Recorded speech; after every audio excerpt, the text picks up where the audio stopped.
Breaking news. Si Supreme Court Chief Justice Gismondo nasa Netherlands pala ngayon. Grabe, ano kayang pakay niya? Bakit nandun ang ating Chief Justice? Ito, post ni Optic Politics. Napakagaling mag-research. Kaya pasalamatan natin si Optic Politics. Post niya 1 hour ago. Excuse me.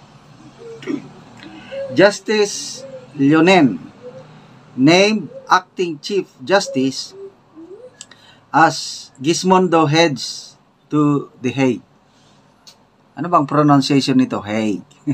Hague, Netherlands. Manila, Philippines. Ito na yung balita. The Supreme Court has designated Senior Associate Justice Marvic Mario Victor F. Leonen as acting Chief Justice, while Chief Justice Alexander Gismondo travels abroad for official duties. So, wala si Chief Justice Gismondo sa Pilipinas ngayon. Kaya ang acting Chief Justice si Justice Leonen. So, nasa Netherlands ang ating Chief Justice. Ang tanong, ano bang pakay niya doon? May kinalaman ba kay PRRD na nasimulan na ang trial kahapon? Okay. In Special Order number 3167 issued on March 10, 2025, the Supreme Court confirmed that Justice Leonen will temporarily assume the powers and responsibilities of the Chief Justice from March 12 to 17. So halos sabay sila ni Tatay Digong dumating sa Netherlands. Either March 12 o March 13 ba dumating si Tatay Digong. Basta March 11 siya na aresto. This comes as Chief Justice Gismondo leads a Philippine Supreme Court delegation to The Hague, Netherlands, where he will attend and participate in the signing ceremony of the terms of reference with the Hague Academy of International Law. The Hague Academy, a prestigious institution specializing in international legal studies, has long been a hub for judicial education and legal cooperation. The signing event is expected to strengthen ties between the Philippine judiciary and the global legal community, particularly in areas of legal research and education. With Gismondo's absence, Justice Leonen, the most senior member of the Supreme Court, has been tasked to oversee the court's function. As acting Chief Justice, he will exercise full authority over the judiciary, including issuing administrative orders and handling urgent matters that require the Chief Justice approval. The order states that Leonen's temporary designation will remain in effect until Chief Justice Gismondo returns to work. The Supreme Court assured the public that its operations will continue uninterrupted, emphasizing that such designations are standard procedure to ensure leadership continuity. Okay? So, hindi naman pala kinalaman kay PRRD sa ICC trial ang purpose ng Chief Justice doon. It's a signing ceremony doon sa The Hague Academy. Legal cooperation between the Academy and the Supreme Court. So, good luck sa ating Chief Justice sa kanilang mission sa The Hague. Nagkataon lang talaga nga nandun din si Pangulong Rodrigo Roa Duterte. Okay, speaking of Supreme Court,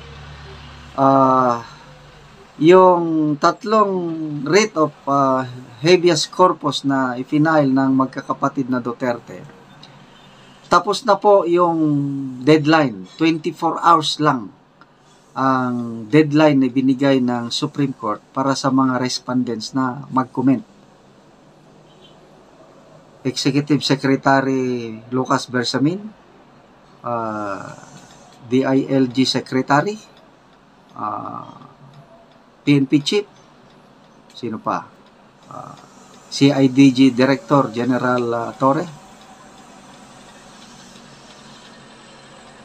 para mag-comment doon sa writ of habeas corpus. To me, napaka magandang indication yun dahil karamihang mga comment na ganyan abutin ng 10 days, 15 days. Bakit itong writ of habeas corpus 24 hours lang? Ibig sabihin, gusto ng Korte Suprema na talakayin kaagad, i-resolve kaagad. Nakita nila yung sense of urgency. Excuse me. Kaya, magpasalamat tayo at meron tayong Supreme Court, mga maestrado ngayon na nakita naman natin yung ginawa nila sa oral arguments sa PhilHealth issue. Malaki ang pag-asa ng taong bayan na maibabalik yung 60 billion. So, kaabang-abang ngayon, wag nating kalimutan yung malaking issue, yung BISCAM, yung blank items, yung 2025 national budget. Malapit na ang April 1 to 3. Kumusta si Teacher Stella? Naka-ready na ba ang lesson plan? Stick to the plan pa rin ba? Okay, malalaman natin sa April. Ng JMA News 5 hours ago. Basahin ko President Ferdinand Bongbong Marcos Jr. on Friday, kahapon, ordered an increase in the subsistence allowance of military personnel of the armed forces of the Philippines. So, ito, mayroong GMA.network na article, title is Marcos increases military personnel subsistence allowance to 350 per day. Okay? Ito po, matagal ng pangako. Noong December pa ito ini-announce ni Speaker Martin Romualdez through a phone call kay General Browner. Kalat na kalat ang video na ito. Ngayon pa nagsalita ang Pangulo. Timing. Ang ganda ng timing, ano? Dapat sana, kasi, ang sabi ng speaker is, approved na ito. Ratified na. Tell our troops, we support them. We will do everything we can to increase their morale. We support our troops. So, ako personally, natutuwa nung December. Kasi malaking bagay yung increase na yun. 150 per day na pagkain mo, hindi na magkasya yun. At least, yung ginawang 350, medyo mabusog na ng kaunti ang sundalo. Kasi yung 150 per day, hindi ka mabubusog yan, 50 pesos per meal. Kawawa ang sundalo. Kaya ang daming natuwa. Kaya lang problema, January, walang increase na dumating. Pebrero, walang increase. Magmamarso na lang. Ngayon pa, ang timing, ito, alam nyo naman yung nangyari. So, ang ganda ng timing, ano? So, mayroong pinirmahan na nito, executive order. So, in a way, ako natutuwa para sa ating mga sundalo na finally matatanggap na nila ang deserve nila na increase. So, meron na silang, anong tawag doon? Refund. Kasi 200 per day. times 30. Mga 6,000. 6,000 nung January, 6,000 nung... So, mga 18,000 ang kanilang ano. Matutuwa ang mga sundalo natin dyan. Okay. So, dito naman, reaksyon ng mga tao. People who reacted. Palagi akong nakatingin dito sa people who reacted. 59,000 people who reacted. 55 tumatawa. Anong ibig sabihin? There is something fishy about the timing. Alam nyo na, wag na nating ano yung timing, bakit ngayon pa nila isa sa katuparan. Tapos 896 galit. Ang nag-like lang is 2,400. Yun po ang reaksyon ng taong bayan. Then, comments. Loyalty from those who have uphold their dignity is not for sale. It is a treasure earned through respect, integrity, and shared convictions. You who handed our beloved former president over to foreigners for trial in a distant land are not deserving of even the slightest loyalty. Wency Alidon, 350 for buying the dignity, shame. Denden Rose, Marcos are now seeing the impact of their wrong political move. They are making Duterte more popular and touch the hearts of Filipino majority.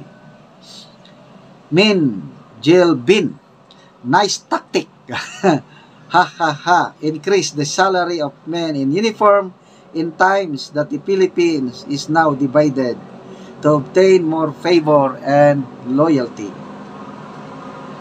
Alps John, how insulting to the men in uniform.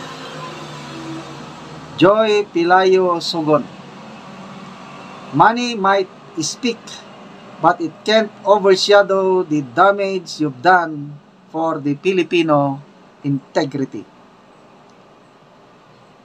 Saira Veralio, increase para makuha pulso ng AFP. Jero Noya Baksarpa, you are just trying to do everything so that their loyalty will be yours. Reginald Singayaw, to ease the burden. Sahara Ebardom, shame on this government. Rana Nika Kiban, wow, buying their dignity. Fred Rodriguez Hobiliano, AFP is not for sale. So, yun po ang mga comments. At ako, personally natutuwa ako para sa ating men and women in uniform. Deserve nila ito dahil kailangan nila ng increase sa subsistence allowance. Yung timing, bahala na ang taong bayan na maghusga kung bakit ngayon lang. Basta sa wakas, dumating na ang matagal na inaasam ng ating mga sundalo na ma-increase ang kanilang daily food allowance. Okay? So,